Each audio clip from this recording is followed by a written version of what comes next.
Reciban un cordial saludo, estimadas estudiantes. Recordemos que estamos en la asignatura de Fundamentos y Estrategias Metodológicas de Aprendizaje del Subnivel 1 de 0 a 3 años. En este módulo 1 vamos a estar trabajando los siguientes contenidos. No olvidemos, el éxito es la suma de pequeños esfuerzos, repetidos día tras día. Eso quiere decir que durante estas 3 semanas que trabajamos, hemos dedicado sobre todo este esfuerzo. Durante esta semana desarrollaremos la temática sobre actividades complementarias para fortalecer la didáctica de educación inicial.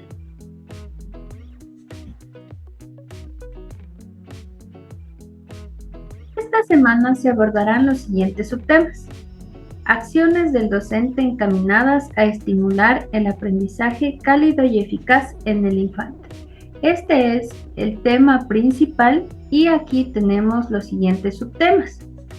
Como 3.1, manejo de grupos numerosos. 3.2, disciplina asertiva. 3.3, estimulación del razonamiento. Acciones del docente encaminadas a estimular el aprendizaje cálido y eficaz en el infante. El rol que juega el docente en el proceso de enseñanza-aprendizaje es significativo. Mediante la labor que éste realiza, fomenta y crea ambientes para que se dé un aprendizaje activo en los infantes. Por lo tanto, al mencionar acciones que realiza un maestro encaminadas al aprendizaje, se habla de estrategias metodológicas. Por lo tanto, vamos a estar viendo qué son las estrategias metodológicas, pero sobre todo, el docente tiene aquí un rol principal, que es de hacer un aprendizaje que sea activo. Las estrategias metodológicas. Aquí autores como González y Rodríguez, 2018, indican que las estrategias metodológicas son una agrupación de operaciones que ayudan a los maestros a optimizar los procesos de enseñanza-aprendizaje. Para aplicar las metodologías en el aula, el maestro debe seleccionar y aplicar la más adecuada, de acuerdo con los contenidos a tratar, las características de los alumnos en conjunto. En el subnivel 1, educadoras y educadores deben realizar estrategias que involucren actividades para la resolución de problemas, el descubrimiento y la experimentación del entorno, haciendo énfasis en el juego y la utilización de los diferentes rincones. Eso quiere decir que al aplicar diferentes metodologías, siempre en el subnivel 1 deben ser dirigidas hacia el juego, pero sobre todo que este juego ayude a un aprendizaje activo. ¿En qué consiste la metodología juego-trabajo? La metodología juego-trabajo consiste en organizar diferentes espacios o ámbitos de aprendizaje que se denominan rincones, donde los niños juegan en pequeños grupos realizando diversas actividades.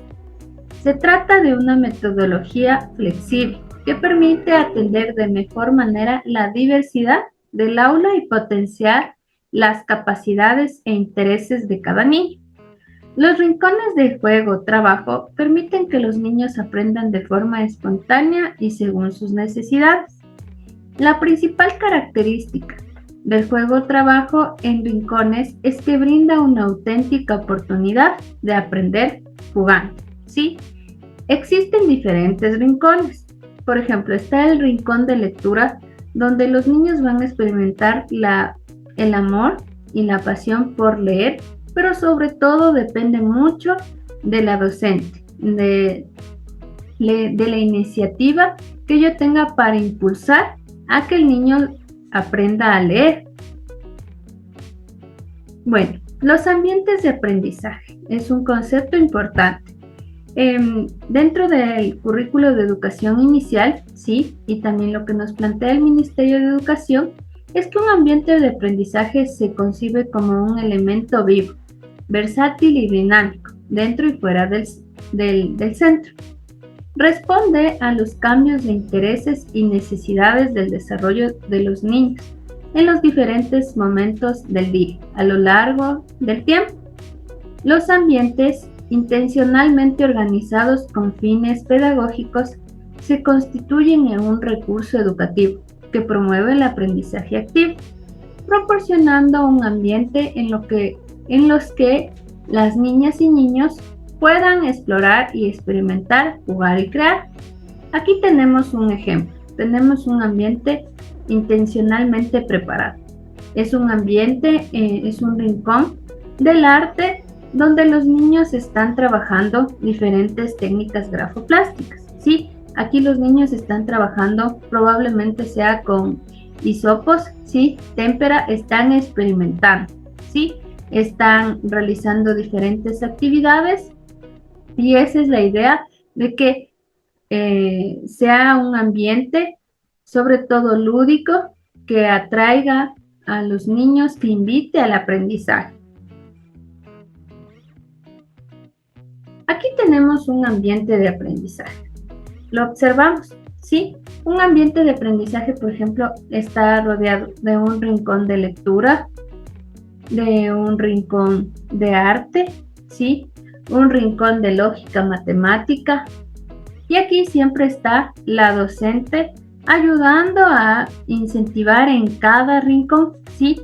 Algo muy importante que hacemos las educadoras infantiles es ir guiando el aprendizaje conforme los niños van seleccionando un rincón. Por ejemplo, aquí tenemos un niño que está leyendo, ¿sí? Probablemente viene del rincón de lectura, el rincón de aseo, ¿sí? Y diferentes rincones. Aquí tenemos otro ambiente de aprendizaje. Es un ambiente de aprendizaje donde los niños también están siendo libres, pero sobre todo con la guía del maestro. Hay niños que están en un ambiente de aprendizaje de lógica matemática, en un ambiente de lectura, ¿sí? En un ambiente de arte. Y también aquí tenemos algo muy importante que la parte inclusiva, ¿sí? Aquí miren, también tenemos cómo ellos están experimentando la expresión plástica. Bueno, las dimensiones de los ambientes de aprendizaje en educación inicial tenemos la dimensión física. ¿Qué se refiere a la dimensión física?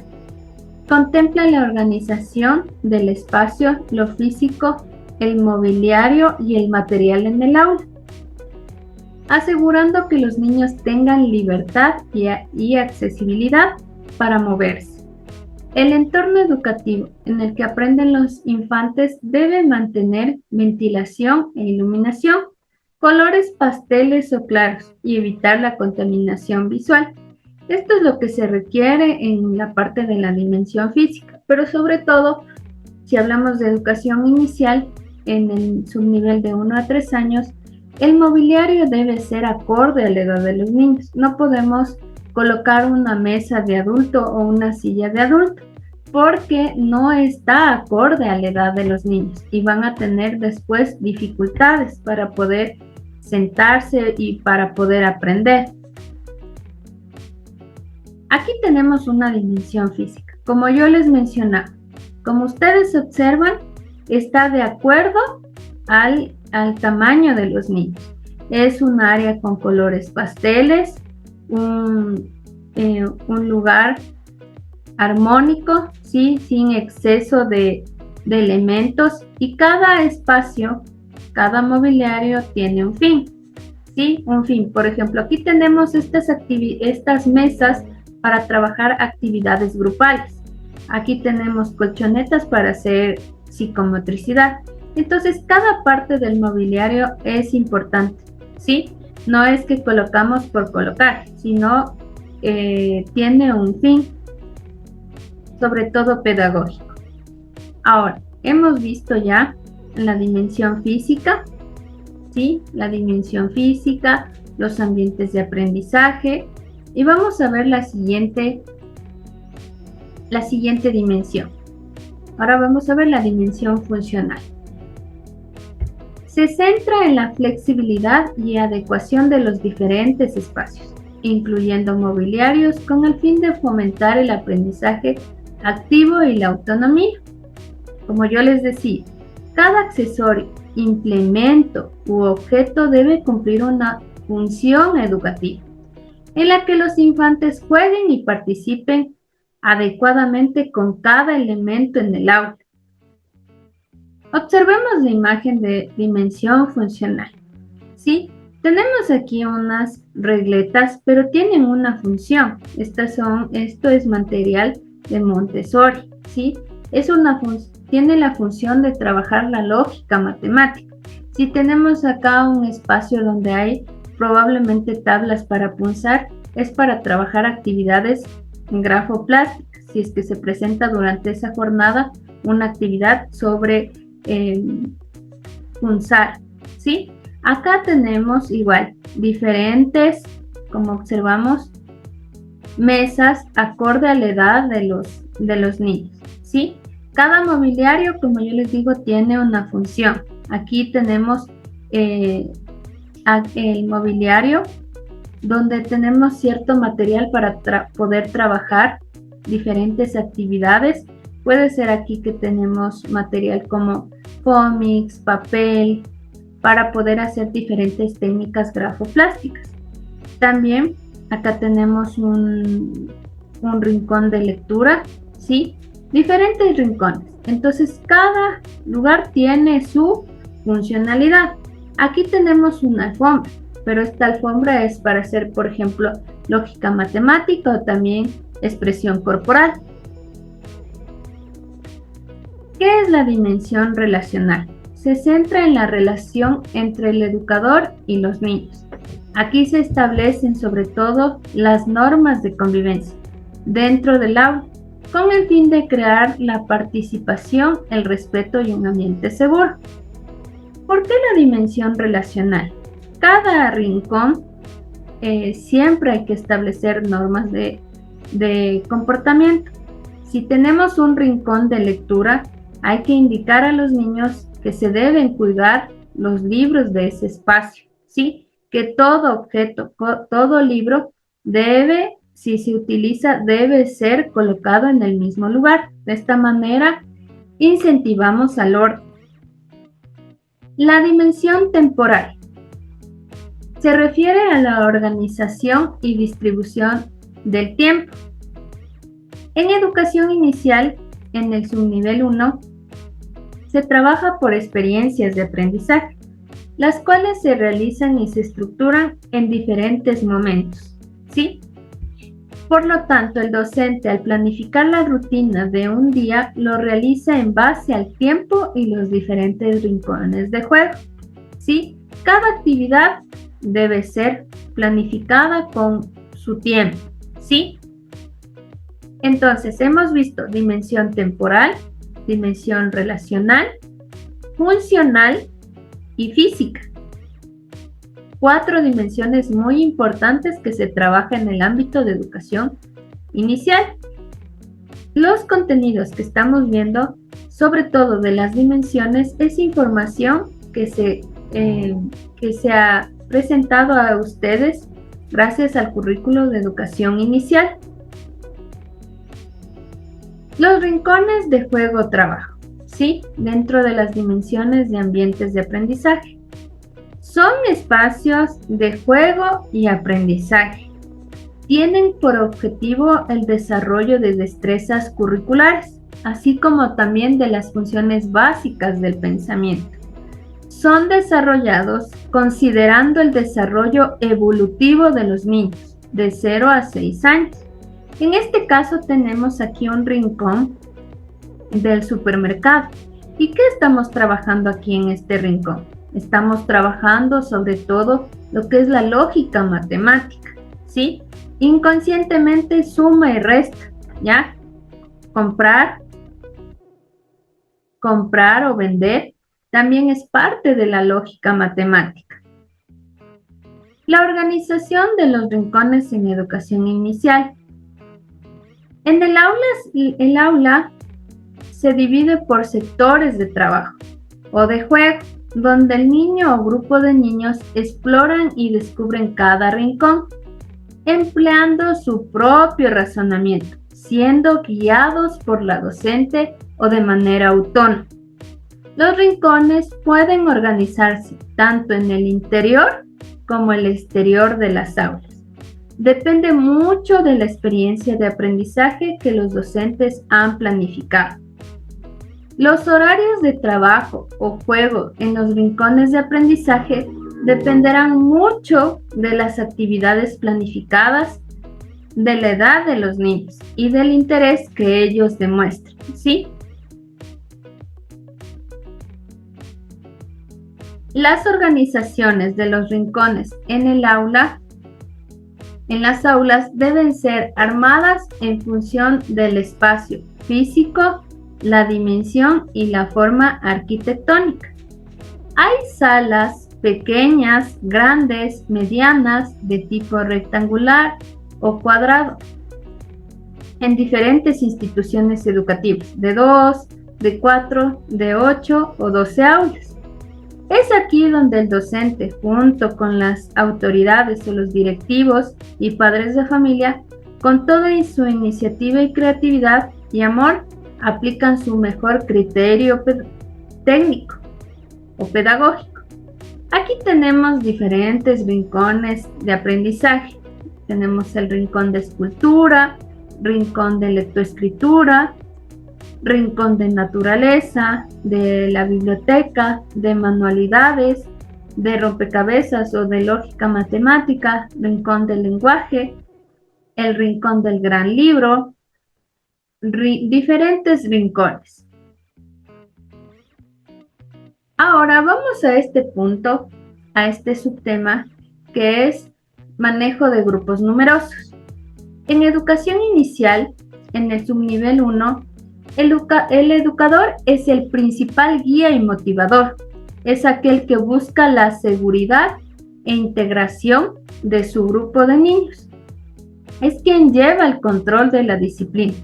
Por lo tanto, si un docente tiene a su disposición un grupo de 15 a 25 niños, es quien coordina, organiza y tiene conocimiento en técnicas grupales.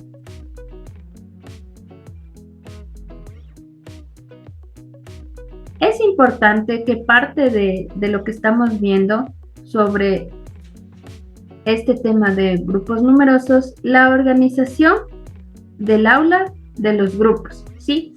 En Ecuador, la organización de los grupos de niños en educación inicial está regulado con el fin de dar una atención eficiente y personalizada. Según las normativas vigentes del Ministerio de Educación, los grupos de educación se mantienen entre 15 y 25 estudiantes por aula. En el caso del subnivel 1, del rango de edad de 0 a 3 años, los grupos son más reducidos, con un máximo de 15 niños por aula.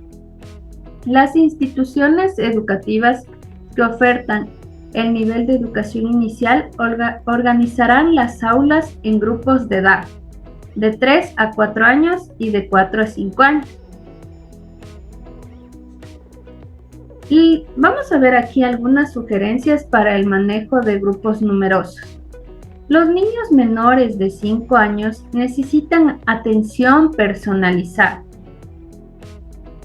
Las acciones de los adultos encaminadas a estimular el aprendizaje obtienen mejores resultados cuando se realiza en un ambiente afectuoso y de interacción uno a uno. Por ello es importante que si tienen grupos numerosos, los docentes de educación inicial utilicen estrategias que les ayuden a trabajar formando grupos más pequeños, para que los niños reciban explicaciones, instrucciones y retroalimentación de manera más directa. Eso quiere decir que al hablar de grupos reducidos o pequeños son las mesas hexagonales que colocan para trabajar en grupos. Y se da la indicación de manera general, ¿sí?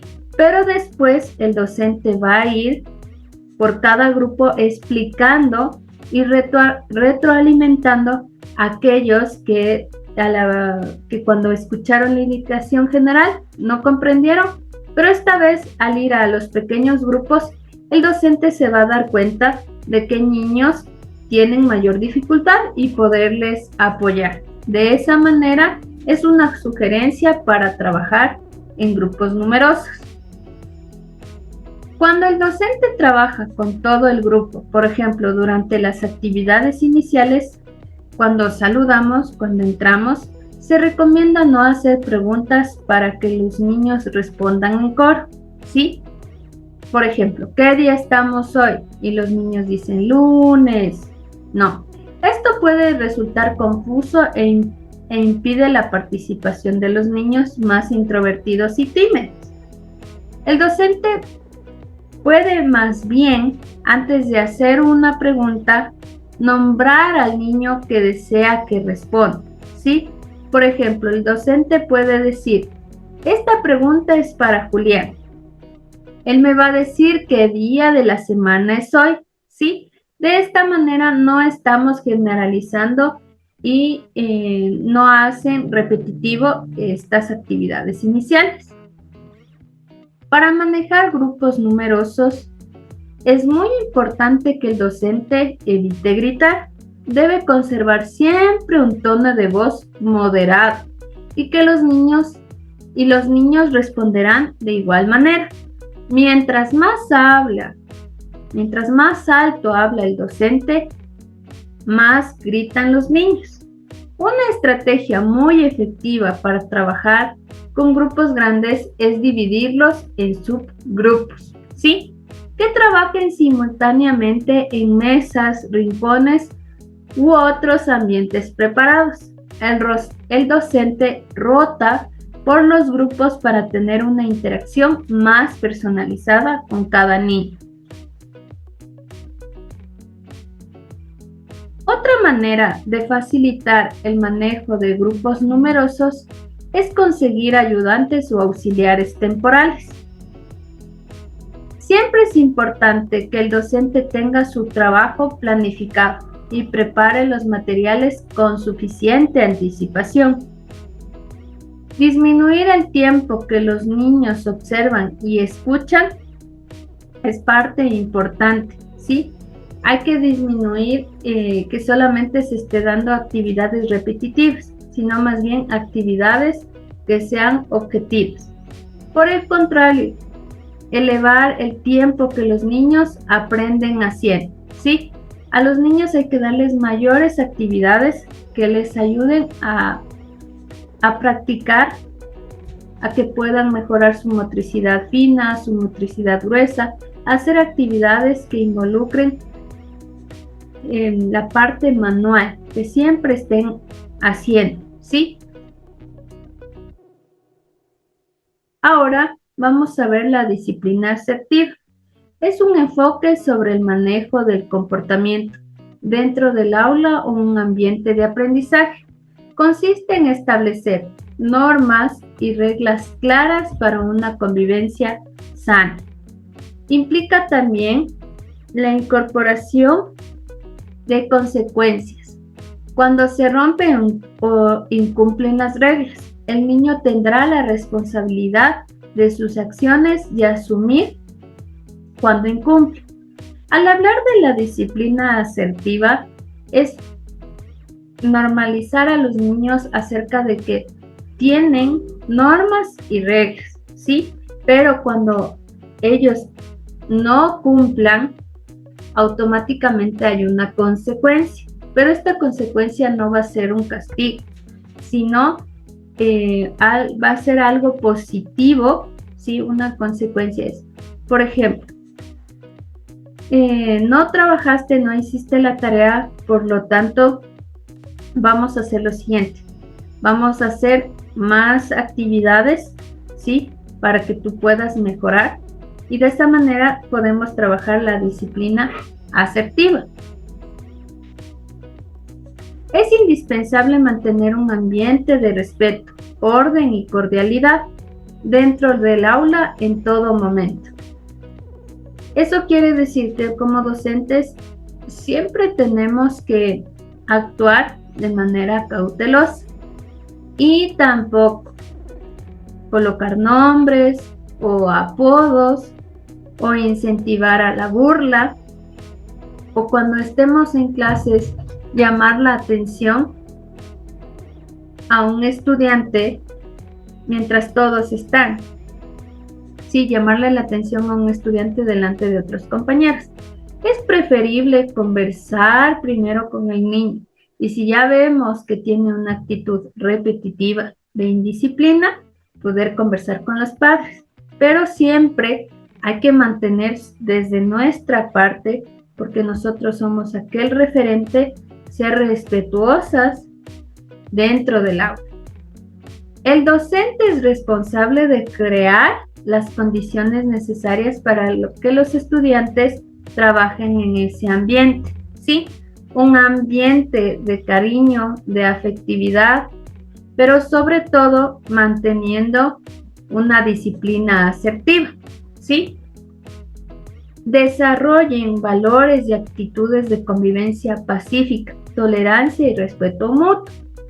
Generalmente nos vamos a encontrar con niños que tengan dificultades de aprendizaje, aquellos que se distraigan con facilidad, aquellos que no puedan mantenerse todo el tiempo quietos, pero la idea es que nosotros seamos tolerantes. Justamente por eso elegimos esta carrera, porque la parte como educadoras infantiles, ¿cuál va a ser nuestra misión? Tener paciencia, ¿sí? Y hay que respetar cada ritmo de aprendizaje, ¿sí?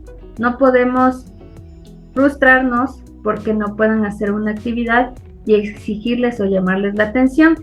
Al contrario, si ya vemos que alguien tiene una dificultad, un niño tiene una dificultad, enviarle a actividades extra para que puedan trabajar estrategias a los padres, porque de esa manera podemos tener esta tolerancia y respeto, y así también ayudamos a los padres.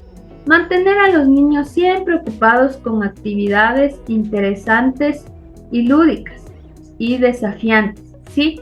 Como yo les decía, no tengamos actividades solamente en hoja, ¿sí?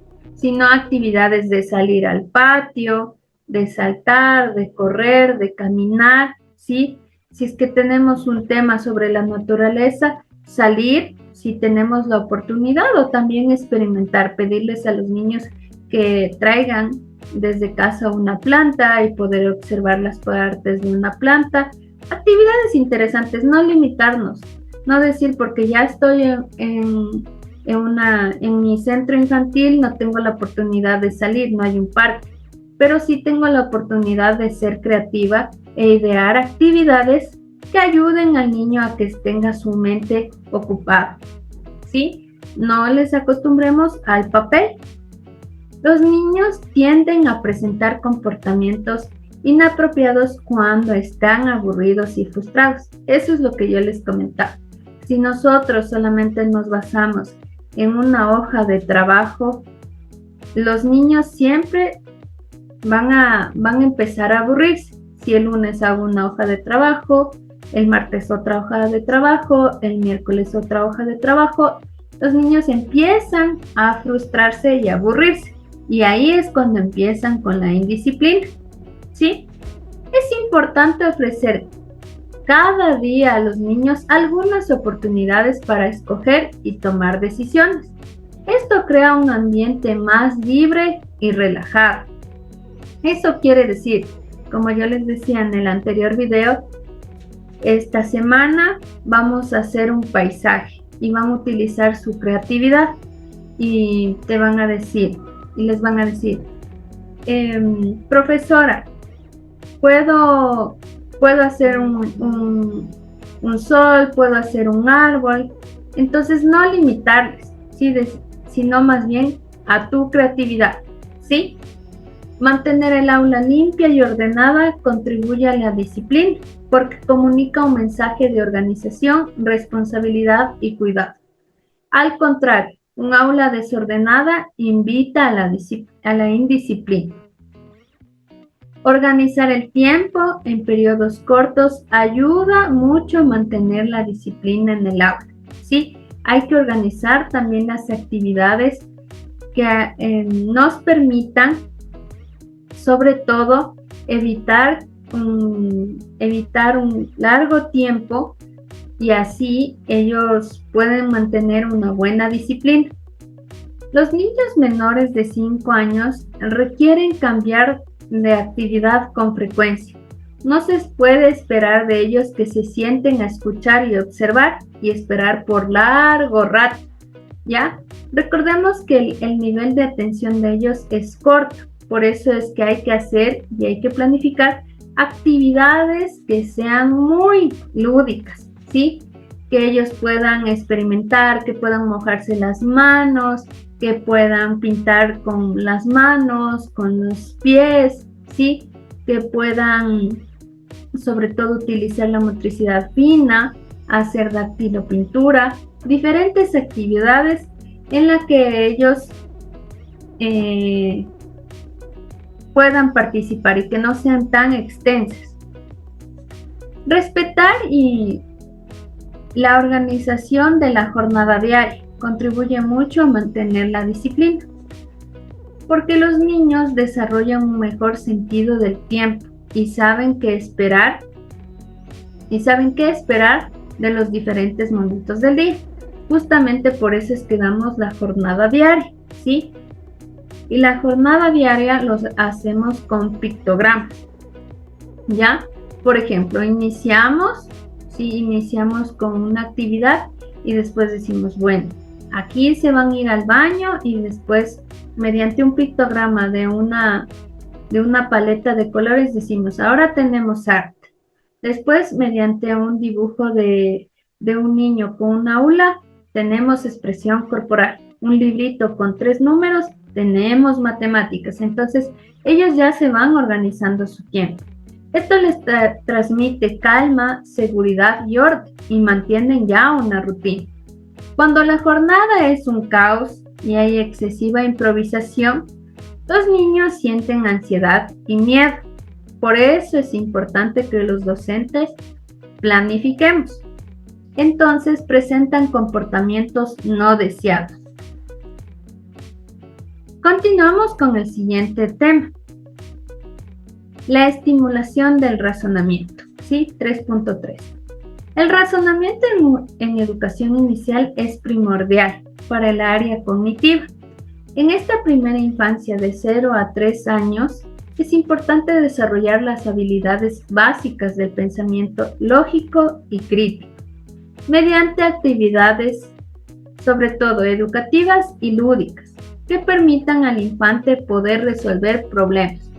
Juegos que ayuden a la memoria, como secuencias o clasificar elementos con el fin de mejorar la capacidad para razonar.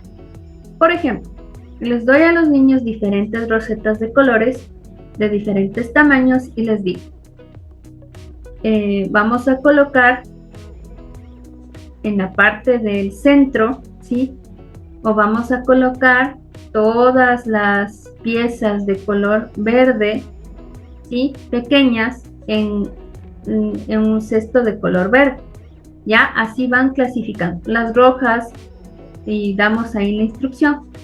Piezas rojas grandes en la cesta de color rojo. Así vamos impulsando a este razonamiento lógico-matemático. La única manera de estimular el razonamiento es hacer que los niños piensen y no darles pensando. Los docentes deben reflexionar constantemente respecto a las instrucciones que dan, las preguntas que hacen, el tipo de actividades que organizan para asegurar suficientes oportunidades que ayuden a pensar. Hacer preguntas abiertas que inviten a pensar en lugar de preguntas cerradas. que solo se responden con sí o con no. En el anterior video les decía que realicemos actividades que no solamente nos digan qué día es hoy, lunes, y decirles hoy es temprano, sí o no, ya, sino más bien no, hoy día no es lunes, hoy día es miércoles, ¿sí? A jugarles a los niños con su pensamiento, decirles hoy es de noche, estando temprano, ¿ya? Así los niños van a decir, no, profe, no es de noche, es temprano. ¿Y por qué es temprano? ¿Por qué es de mañana? Porque hay un sol, porque hay las nubes, porque mi papá me dice que me tengo que despertar en la mañana. Entonces, de esa manera estimulamos el razonamiento. Siempre que el docente dé una orden, es necesario que explique por qué. Por ejemplo, en lugar de decir solo laven el pincel antes de cambiar de color, el docente puede decir, no se olviden que es necesario lavar el pincel antes de cambiar de color, porque si no, se mezclarán todos los colores y ya no podremos usar el que queremos. Entender el porqué de lo que hace permite que los niños se vuelvan reflexivos y aprendan a actuar de manera razonable. Evitar actividades mecánicas y repetitivas. Más bien, preferir actividades que tengan varias posibles soluciones que sean creativas. De esta manera, los niños se dan cuenta que todo problema tiene varias opciones de salida y se animan a crear nuevas posibilidades. Ofrecer muchas oportunidades para que los niños dibujen, construyan, armen e inventen cosas. No es aconsejable trabajar solo con actividades que les den a los niños un modelo o patrón para que todos repitan igual. Dar a los niños opciones para elegir de manera que ejerciten la toma de decisiones. Por ejemplo, el docente puede tener 2 hojas de trabajo que cumplan el mismo objetivo y permitan que los niños escojan cuál desean trabajar. Es muy importante hablar a los niños siempre con la verdad, con argumentos lógicos.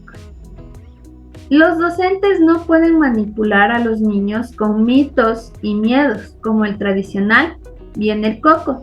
Si no realizas esta actividad, viene el coco. Si no te portas bien, viene el coco. Si no te portas bien, va a pasar esto, ¿sí? Entonces, hemos aquí trabajado todo lo que es la estimulación del razonamiento. Indicarles lo siguiente.